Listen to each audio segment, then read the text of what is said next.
Brandon Ingram struggled in FIBA. We're going to talk about if it really matters. Plus, we're going to talk a little bit more about JV, joined with Chaz, Lido, and Five. Before we get into the show, make sure you like, comment, and subscribe. Pro Pels Talk starting right now. Took away. That's the best. Get your money's worth now.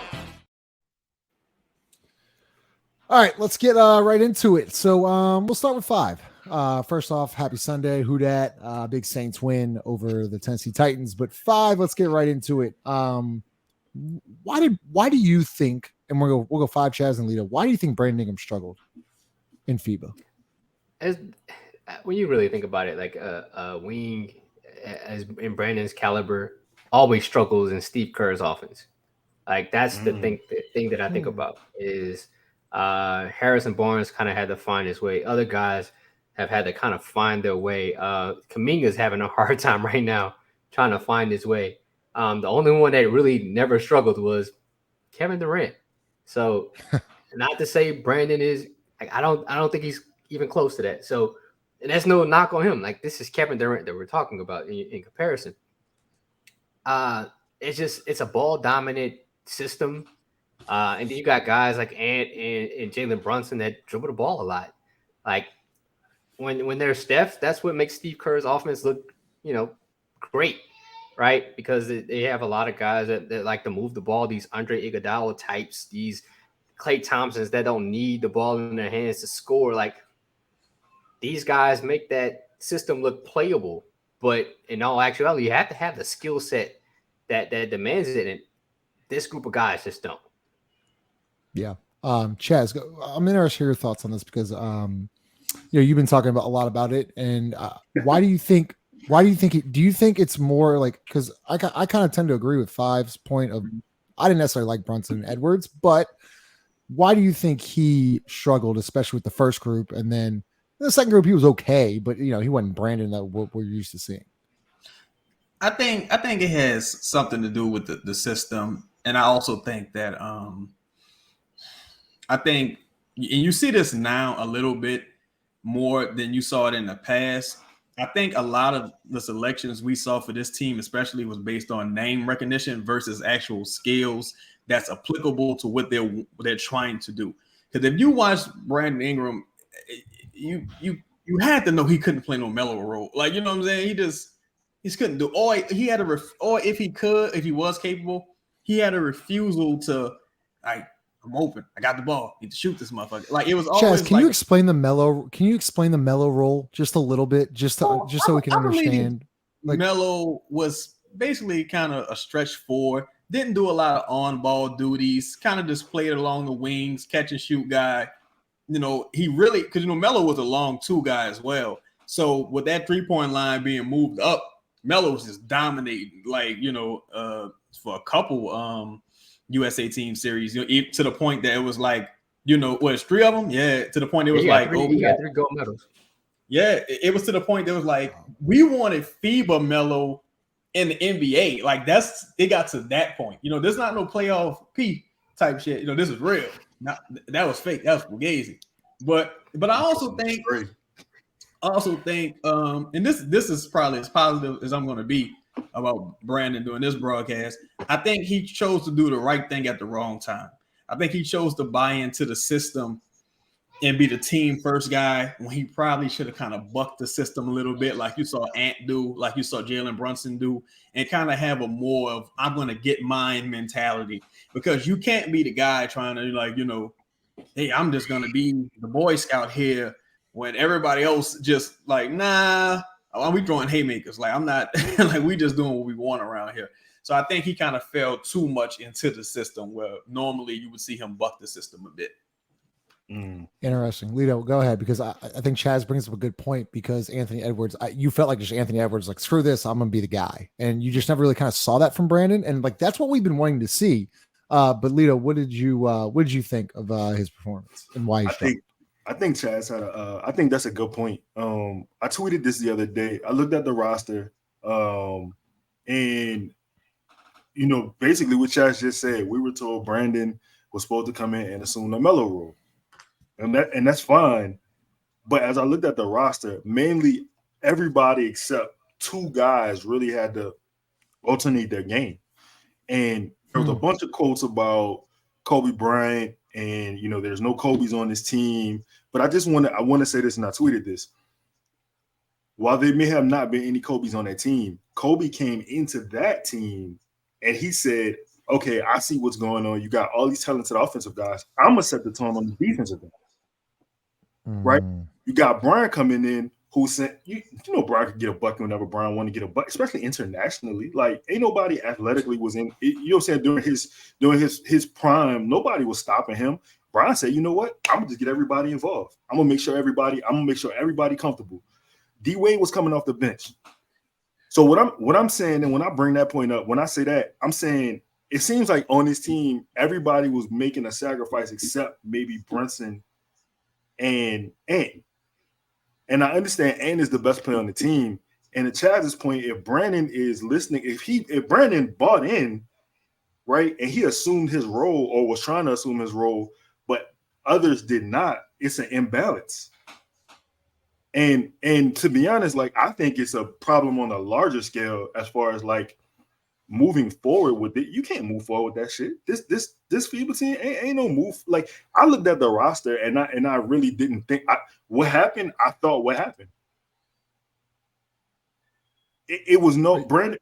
Go on. I'm sorry. No, go. I was gonna say, like, so you asking me why Brandon struggled? It seemed that the messaging from top to bottom wasn't the same to me. So then do you think that's possibly, and I can't believe I'm going to say this, but like, do you think that's possibly a coaching problem? Yeah, I don't think Steve Kerr did a good job. I don't think. I mean, but like, not just Steve Kerr. I mean, listen, there's other guys there too, right? Like, there's Spoelstra, there's Few, but I'm it always dies with the main guy in charge. So I'm gonna put the leadership on the main guy, the guy who has all NBA titles.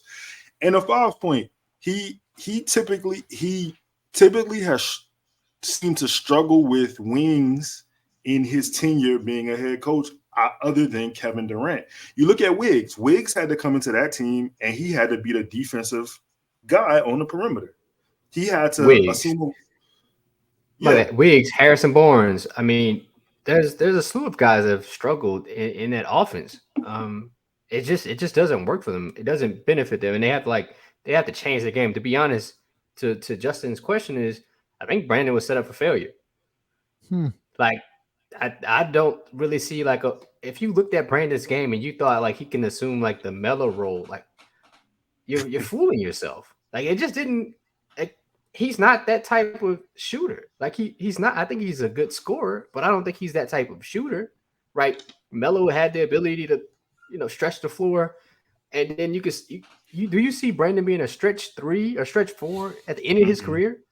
No, but you could have saw that for Melo, because Melo was really a shooter, and he just was a scorer at first, but like, he could shoot the ball really well from deep. He had unlimited range. I don't see that from Brandon. Can I add on to just the point of that too? I'm a little, and I say Steve Kerr. Just one thing, when I say Steve Kerr, I'm disappointed. I'm disappointed in Steve because Steve has to take the blame because he's the coach, right? Like, I don't know what the messaging is from Spo or Mark Few, but I hear Kerr talking after the games. I don't necessarily hear those guys. Same with Willie, right? After press conferences, I don't know what Coach A did or Coach A said. I know what Willie comes to the conference and he says. I'm disappointed in the offense in general because when I look at the team he comes from plays a beautiful brand of basketball. They share the ball. It's a ton of movement. It's back cuts. It's curls. It's Spain pick and rolls. It's this, then a third. And you look at how Draymond plays on that team, how he can set the table for everybody, right? You got Brunson bringing the ball up, not doing that. A shot first guy, and even though Curry is a shot first guy, right? Even though Steph is a shot first guy, Steph will literally give the ball up. Steph will give the ball up, so he's not pounding the ball. But yeah, go ahead. I'm sorry, somebody else go ahead. Go ahead, Chaz. No, Kerr said this, and I agree with him to a degree, but I also feel like it was a cop out. He's like, well, the rest of the world's catching up. It's like, bruh, let's not do that. For the sake of not being offensive at all, I'm just gonna say I strongly disagree. Right? What I'm going to say is, I think what you're witnessing is the decline of clear-cut superstars in the NBA. I do believe that, because I think this team versus almost any other USA team in history is in a 4-game series is probably getting up out of here. There's no dog. They had no dogs on this roster. I think a lot of people were confused by what nobody else wanted to play with. This is like the sequel to that movie you loved, and you're like, "Where are the main characters at?" They're like, "Oh, we couldn't pay them. Nobody wants to do this no more." And I think that's what you witnessed with this. It was a lot of it was the B team, what I'm saying. It was the script, the B team out there, but yet and still, their talent should have been so overwhelmingly better than everyone else that they just won games by sheer talent alone. And I think that's probably the most disappointing thing, because it was just like, yo, y'all look bad. Even when they were winning, they didn't look good. Yeah, Look, this is AAU basketball in a sense. This is the black team that comes in. They're super athletic. They should just beat everybody because they're gonna press the entire game. But then the white Catholic school comes in and the fucking back cuts the fuck out of them. Fucking layups and threes and ball movement. This is what this looks like. Like these guys, to be honest, I kind of agree with Kerr a little bit, because the rest of the world is catching up, understanding how to play basketball. I don't think Americans understand how to play basketball anymore. Not this new crop at all. No. That's what I'm saying. I think this new crop is just like, oh, I can get a bucket. I can do all these array of moves. But no, can you win? Can you win at any do you know how to win a basketball game any other kind of way than just being more athletic than the other people? Because if you continue to do that, you're gonna continue to get back cut and screen and re-screen, and there's ball movement, and there's there's so much good basketball in FIBA. It was beautiful. It was beautiful. Bro. I think the U.S. were one of 3 teams to allow 100 or more plus points, and I forget the other 2 countries, but one country I was like, I didn't know they had a basketball team. And that was just indicative of the team. Like I think it was very frustrating to watch. I think that's you're condemning the NBA with this as well, because the way they officiate games and the way they push, trying to score as many points to get people to watch. But I think you're losing the essence of basketball when you do that. And I love the way FIBA was officiated. I really did. I didn't have a problem with anything.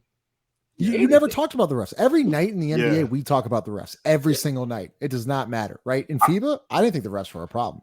I swear, and got called for a travel 3 times a game like that. His little hezzy, he was getting called for that shit every time. But I want to say this to Fav's point. A couple pods ago, we brought up Brandon struggling. We were talking about something else, but I said that AAU basketball is the problem. That is the problem, because guys if you're the best player on the team, your role is assumed from the start. You score the ball, but you never do nothing else. And I do think that the rest of the world has caught up or is catching up. Like the best players in the world, in my opinion, probably the top 3 players, not from America. But I do think collectively we are better talent-wise, collectively, right? But if you're going to play like that, if you're going to play not as a team, then that shit don't matter.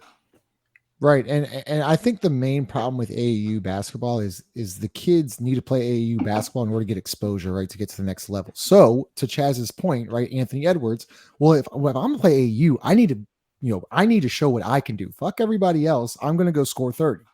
And I'm not going to play, team basketball. I'm going to try to go get my own so I can get a scholarship to the next level. And that's just been the problem, I feel like, with AAU. But I don't think AAU is the centerpiece in it all. I think it all stems from the NBA. It's the NBA, and then there's a drop down, right? The NBA players do is what everybody else mimics, and then they improve on it, right? If you guys aren't calling the correct verbiage of traveling in the NBA, what do you think they're doing at the park? What are you thinking they're doing? Oh, I'm trying to manipulate the refs. Why are you doing that in a junior high basketball game? You need to go you need to be able to get a bucket, get in the lane, pitch, swing, 3. These are the things you need to know. Not none of that dumb shit that, these double step back, whatever the fuck they're doing now. It was unbelievable. I was I was at Country Day the other day, and seventh grade did a step back three, like 5 seconds into the shot clock because we played at the shot clock. I was like, "Do you think that was a good shot right there?" He's like, well, and then my follow up question is, "Do you work on that shot?" Because I already know the answer to that because you definitely don't work on that. Justin, you better than me, bro. I would have called timeout so motherfucking fast. This is early on. Like it's like open gym. Like let him go. I'd have kicked the shit out that ball. That ball ball have been. Yo, I'm telling you, dog. People come down. They come down now, and they just ain't no filling the lane. You know what I'm saying? Like when you used to run the drills, where somebody had the ball, somebody's on the outside, you running the figure eight, you weaving in and out. Dog, they literally just run to the three. Like there's nobody has any intention on getting a layup. Man. Go watch kids warm up. The first shot they take is a 3-pointer. They don't like go from 5 feet in and work their way out. They literally go from 3-point line, work their way in. It's completely backwards. But podcast sponsored by the Birdsall Law Firm, the official injury lawyers of Pro Pals Talk, located at 918 Point Street by Superdome. Give them a call at 504-523-5413 if you or someone you know has been involved in an accident, and make sure to mention that we sent you. Chaz, I'm gonna bring up this clip. I'm gonna bring up this graphic you shared with me. I'll let you have the first crack at it, and then we're gonna talk. Actually, I want to talk about Jonas, but you know what? I want to talk about Trey and who's gonna fill that role next year. So, or the next couple months. All right. So, Chaz, this graphic here was, I guess, the overall, from best player to worst player. Mikal Bridges, best player, and then Cam Johnson was the worst player, and second to last was Brandon Ingram. Averaged 4.3 points per game, 2.3 rebounds, and 2 assists. I guess, what are your thoughts on that graphic right there? To make it plain, I feel like every unit he was with, he made worse. I feel like he got cut these last few games. I feel like I feel like at best he got cut. At worst, ended with another injury, respiratory illness. I hope he's okay. I hope everyone else who's dealing with that illness is okay. I do find it a little conspicuous that all the people who sucked the last game ended up, hey, we don't need you tonight. Why don't you just take the night off? And I just feel like that's interesting. Brandon moved to the second unit, and I think with people, for a player who's the elder statesman on this team, I thought it was really telling that people like, look, see, he's playing with Halliburton. Halliburton's making him look so much better. It's like, wait a minute. No one else needs to resign Tyrese Halliburton. Everyone, Austin Reeves, all these guys is kind of doing their own thing, and I also thought it was telling that once he went to the second unit, you saw Austin Reeves get a little worse. Like you kind of saw things change for Austin Reeves a little bit. Ultimately, like I say, at best, he got a cut, like a stout cut. Like, we don't need to dress out these final 2 games. At worst, he ended with another injury or another way not to play. It was a total. He could have just stayed on that line, to be honest. Leo, go ahead. Motherfucker, could have stayed on that line. You're muted, Leo. You're muted. He's good for that one. You're muted. He's good for that one to show. I'm sorry, that shit totally caught me. I'm glad I was muted. I'm glad I was muted right there. Listen, man. I'm gonna pull that graphic up again. Just take a look at it. Hold on, leave it up for a second. Yeah. All right, so listen, Josh Hart shouldn't have been on the team. No, put it back up. No, put it back up. Okay, keep it back up. All right, my bad. He shouldn't have been on the team. I don't know what power Jalen Brunson. I don't know what blackmail type situation Jalen got going on with team basketball. Like, he shouldn't have. This motherfucker coming now. He literally played. I literally watched him get torn apart in the playoffs, and he came down and he played the exact same way, right? Like, this is literally how your team just lost. That shit was crazy to me. Mikal is a guy who can assume any role. Like, Mikel's a chameleon. It don't really matter. So, like, yeah, like he gonna be efficient in whatever role he play, and is a superstar. I'm gonna be honest. Austin Reeves is better than I thought he was, but he ain't deserve to be on his team either.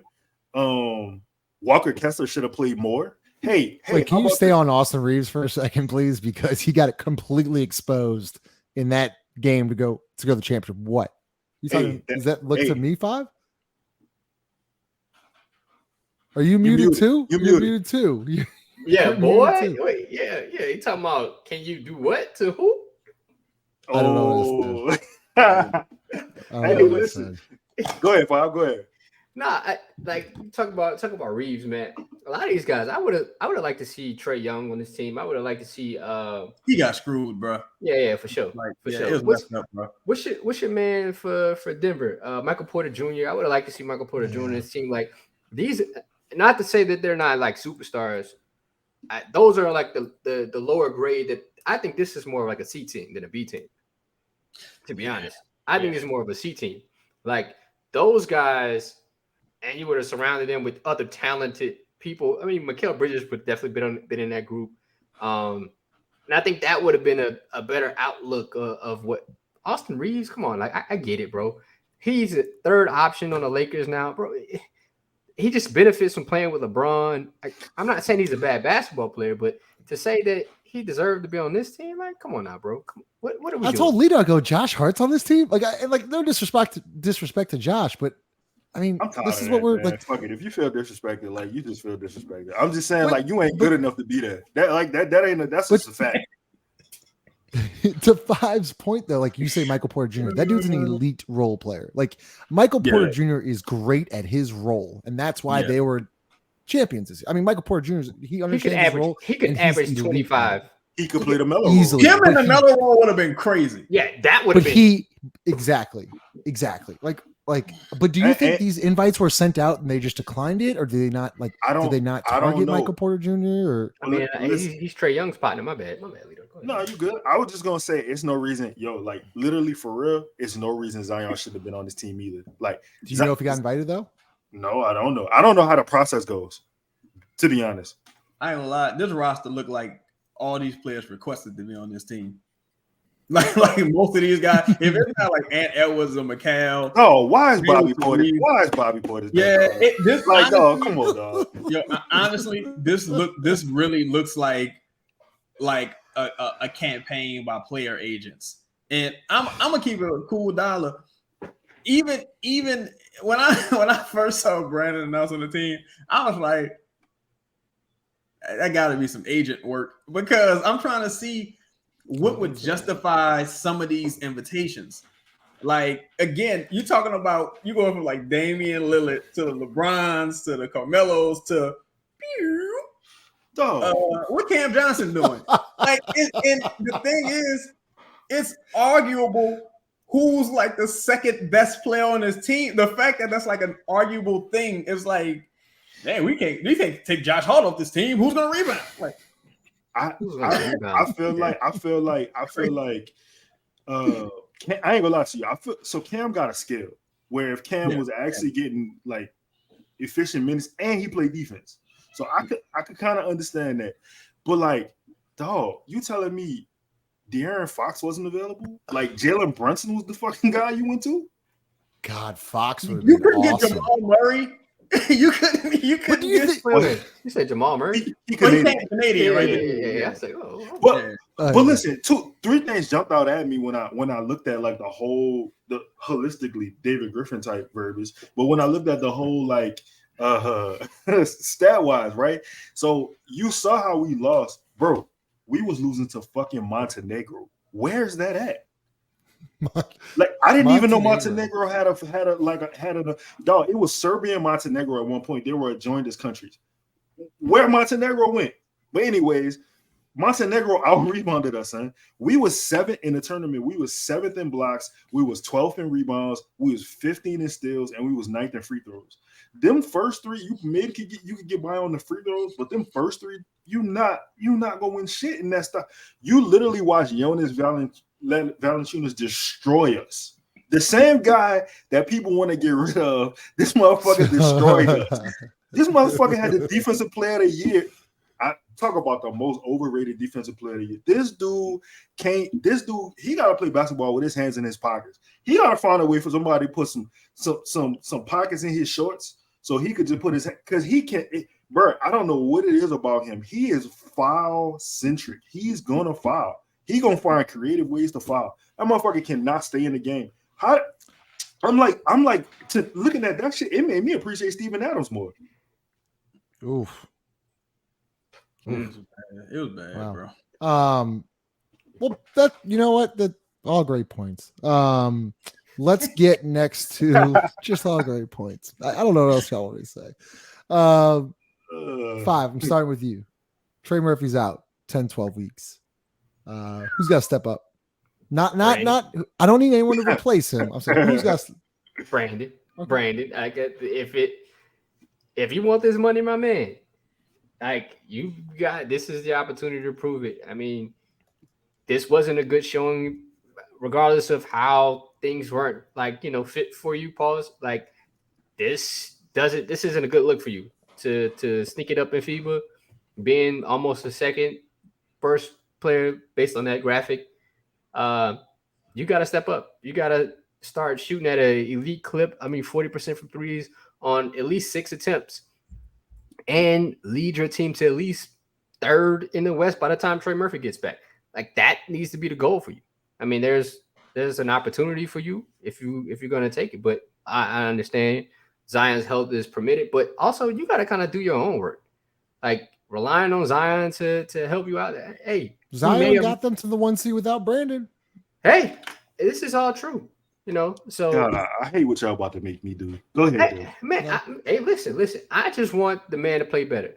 If I got to be the person that's to be devil's I want those advocate. last 25 games he had last season. I want that for the first. I want that. It's gonna be hard to do consistently. Chaz shaking his head at me. I'm just saying I need that at the beginning of the year. I got some takes. I got takes about that. About what? Take I'm last 25. Hey, go ahead. I go after you. Go ahead. All right, listen. This is my take. About that. All right. So is this who needs to step up, or your take on the Brandon thing? No. I'm about my take on the Brandon thing. Who needs to step up? Yeah, he definitely needs to step up. Everybody needs to step up, to be honest. Like everybody but Christian and Jonas. I'm shooting people. I'm shooting availability bail. I don't care about the other shit. Like, listen, my take on that though is yes, he gets off the slow starts. He's a slow starter for the season. And yes, Zion, when played, had us in the 1st seed in the West for sure. And I'm with 5. He cannot wait for Zion to say, let's do it. Justin, I'm with you. Them last 25 games, though, he was different. He was a different person. He played differently. And to be honest, this is my take on FIBA basketball. If he comes into this season and he has a slow start, basically, if he comes into the season, he don't feel disrespected from how this shit turned out. Like if he don't feel like a slap in the face, if he don't feel a chip on the shoulder, if he don't feel like when we play Golden State, Miami, scrimmage against Gonzaga, you know what I'm saying? Like if he don't feel like that, like I don't feel good about it. Like I want him to be a dog. I get that he quiet, he low key, yo man, fuck all that. I want to see the Brandon. I saw Brandon in high school. Brandon used to be in people's face, yelling, screaming. You saw him swing at Chris Paul. Like I want that. I know, and I hate to do this, but I know Zion a dog. It's just nobody go get him Zion face because he's just a big motherfucker. But like I know Zion is a dog. I know I don't have to he's just a gamer. He a gamer. And Brandon puts in all the time, all the work, all the preparation. And that's the greatest difference between the two because one doesn't do that. He don't do it. I'm saying he don't do it.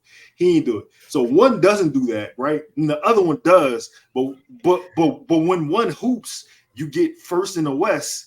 And when the other hoops, you get playing tournament. I just think, man, it's levels. Like I heard somebody else say this. They stole one of my takes, so I'm still there. It's crazy that LeBron came to that team. He said, "Ooh, nah, get him the fuck out of here." But get these guys the fuck out of here. Yeah, I can be able to do it. But I'll say I think Brandon has a step up, of course. But I think it's more because of the obvious. Like, we could have moved you from school. We didn't do it. You got a contract on the horizon. You coming off a really bad showing in the FIBA tournament. And, you're the only other scoring wing option. A guy who I would like to see kind of, get more opportunities on the offensive end. Of course, he's not going to replace a lot of the three-point shooting. It would have to be a person like Najee. I don't think we're going to see that from Dyson. I don't think we're going to see Jordan Hawkins. I think if Lil Rotimi, if he plays, I think that dude looks just like every time I see Jordan Hawkins, I think he about to say ATL rise up or something like that. That dude he worked for Ghost St. Patrick. But nah, so I think if you see him play, then that's probably gonna be a bad like somebody else probably messed up. I don't think it's much more CJ could do. I think it don't have to just be with more 3-point shooting. I think if you start dominating on the defensive boards, you lock in more defensively, get some more creative sets for that dude do like Rotimi. Pull up a picture of Jordan Hawkins next to Rotimi right now. But nah, if you I think if you just see more creative actions to get Herb involved in the offense, because for me, I feel like no matter what, long as Zion and Brandon on the floor, you're never really gonna have space. Like, you know what I'm saying? The floor is never gonna really be spaced out. So I think what you could do is just lean on what you already do well, and some of the guys do well, for as Herb's cutting, put a focus on defensive rebound, and that way you can get out and transition and get some easy buckets and kind of like, just tip the balance of the floor. But as far as knocking down them open looks, it's gonna have to be Najee. It's gonna have to be Brandon. It's gonna have to be Herb. It's gonna have Dyson. Dyson just hit the rim. You know what I'm saying? The bar is so low for Lil Dice. Just hit the rim, dog. But just look at it. You gotta look at it. Look at the rim, brother. Well, I was gonna mention his name because if there's one guy that needs to step up, like I'm not saying you have to produce what Trey Murphy does, but I'm looking at because I think Trey was gonna come off the bench no matter what, whether you liked it or not. I think Herb was starting no matter what this year. So I'm looking at the bench. I'm like, who is your sixth man? And it's like Larry's not a sixth man. Jose's on a sixth man. I know I saw your show. I already know who your sixth man is, Chaz. But Dyson 5 is an interesting name because he's 20 years old. Okay, he's now gotten through his rookie year. Oh, he's 20? Fiba. He's 20. He was 19 last year, Lito. Oh, God damn. Is it too crazy for me to say 5 that I need to see Dyson Daniels take a leap at the beginning of the year? Is that unfair? Is that unfair? No. Especially what we saw in Summer League. Like, we did not see a substantial leap. People say he played really well in Summer League. All right, well, that's them. Listen, he almost didn't make the Australian team. Like, listen to what we're talking about. Yo, like Matthew Dellavedova was really no mind. Yeah, so like, bro, no mind. And then he's a first round pick, bro. Like he's a fucking number 8. Like, this is not like he, to be brutally honest, he needs to be better than Trey Murphy. Based on where he was drafted, he needs to be better than Trey Murphy. That's real. But look, Trey Murphy took that leap year 2. Why can't Dyson take that leap year 2? Shit, Trey took a huge leap year 1 if he would, from beginning to after the G League stint. Yeah, absolutely. Man, so no, it's not crazy. It's not crazy at all. And we're not talking about like he needs to shoot like Trey Murphy. No. We just need to see him improve on the things we were told he was already good at. Yeah. He has to impact the game. You have to impact the game. You have to be able to look at the rim. You have to be able to finish at the rim. You have to be able to rebound, defend, hit free throws. And not just one game or a streak of 3 games. No, consistently. This is your job. It's your fucking job. Like, you need to do this, bro. A 3 to 4 assist to turnover ratio, like that's where you need to live. And also average 7 rebounds, or that's what you need to do. Hit threes. He's going to be left open. He has to hit a couple threes here. Okay, I'm not buying that. I'm not asking him to be 40%, but is it crazy for me to say like 35%? Is that 35% on 2 attempts? Okay, just to know that you'll shoot it. As Chaz says, the bar is really low here. Like, I think Kyrie should get a look, man.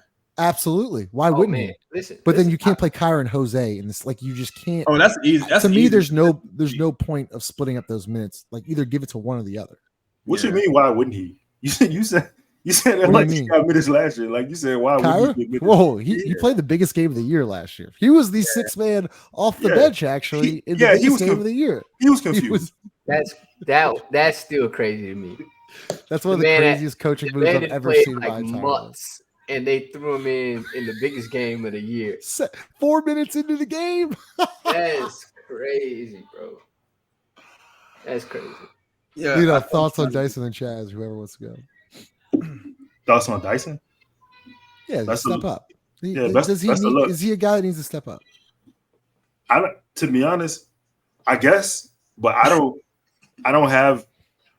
I mean, I don't know. I'm not expecting a whole lot from him. I'm not expecting it. So, like, for me to say he has to step up, I mean, sure. Like, stepping up would be nice, but I'm not expecting for Dyson to be like you say, average 35 from 3. Like, okay, cool. Like if that happens, like I just don't know how that would happen. Dyson needs to be the third. Zion, Jonas, Zion, Larry, Brandon, Jonas. I mean, Dyson needs to be the 5th leading rebounder on the team. I hope this isn't backwards. No. This We see the ROI. This is return on investment. What is Dyson's return on investment for being drafted at number 8? But and this is what drives me crazy because I'm going to say it's to piss everybody off because I know all 3 of you, but it's only year 2. It's only year 2. What would you say to that? What do you say to that? It's only year 2 though. I think what I would say was that for an organization that's poor at developing players, I don't think, and I don't think for an international player who played overseas and played in the G League, I don't think that's applicable. It being year 2 for him, because this is probably his 4th year as a professional. Because we can't say on one end that the world is kind of progressive as far as how they play basketball, and he's playing against other NBA caliber players in the G League. Then this motherfucker come in here and he stinks up the joint. So I do think for him, given the circumstances of his organization, it's probably going to be more of a slow burn. To Lito's point, I would give him a very specific assignment this year, and it would all be defensive rebounding and defense. He's able to get to the cup. He just confused when he get there. So it's just for me, I think the dudes who got to step up mainly is the ones making the big bucks. The dudes making the big bucks. I think you need to see Kyrie get an opportunity. I think Larry needs to stay on the floor. Respect to him, but this isn't a Kawhi Leonard situation.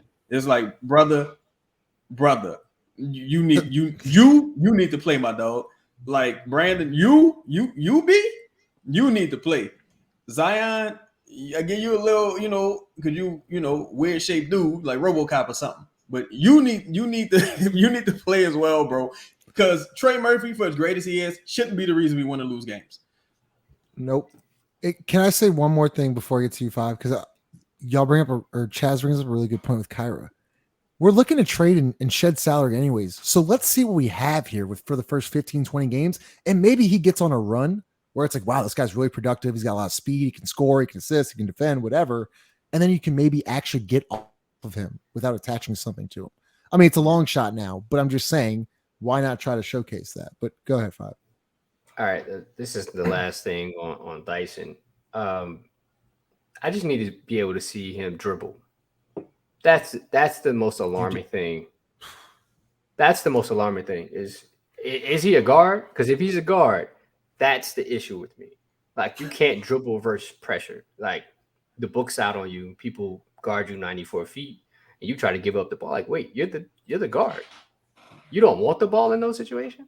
Like, I used to, bro. You all right? You pick me up 94 feet. I'll start smiling. Like, okay, this is what you want. And I don't know if he's like that. And the fact that you tell me that he's been a professional for 4 years and he can't handle, let's say lukewarm pressure from opposing guards, like, that's an issue. I think he's misplaced as like his position. Like, I think he should be a wing. And then at that point, he would need to shoot at least 37 to 38% from 3. So I think that's where they need to look. Is like, okay, how do we model him? And then that would kind of fit. Like, okay, then he can come in and fill Trey Murphy's void, right? He'll be able to do that if he's placed in his right position. But then that tells you don't have a lot of guard depth. So you have just issues all around. You know what's alarming? What's alarming is people telling me that he played well during summer league. That's alarming to me because the most alarming part about the whole situation is I was there. I saw it. Like you telling me what you saw on TV, and I'm telling you what I don't see.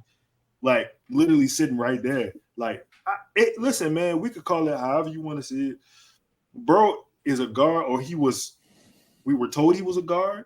He is a basketball player who does not look comfortable dribbling. And that is alarming.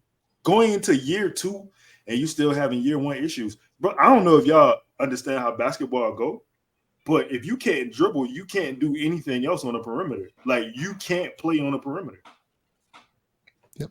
I mean, I agree with y'all. Let's hear from our friends over there at DraftKings. Can you believe we've had 7 months without an NFL game? Crazy, right? Well, good thing that's over. NFL's here, and DraftKings Sportsbook, an official sports betting partner of the NFL, is giving you a can't-miss offer. New customers can get $200 in bonus bets instantly when you bet just $5 on any NFL game. DraftKings is hooking everyone up with game day greatness. Download now and use code BOOT to sign up. New customers can take home $200 in bonus bets instantly just for betting $5. That's code BOOT only on DraftKings Sportsbook, an official sports betting partner of the NFL. The crown is yours. I was saying y'all not muted. I don't know what happened. I had no idea what happened. Oh, I tried to play the commercial, but yeah, no. All right, that's it for us. We will see y'all next Sunday. Make sure you like, comment, and subscribe.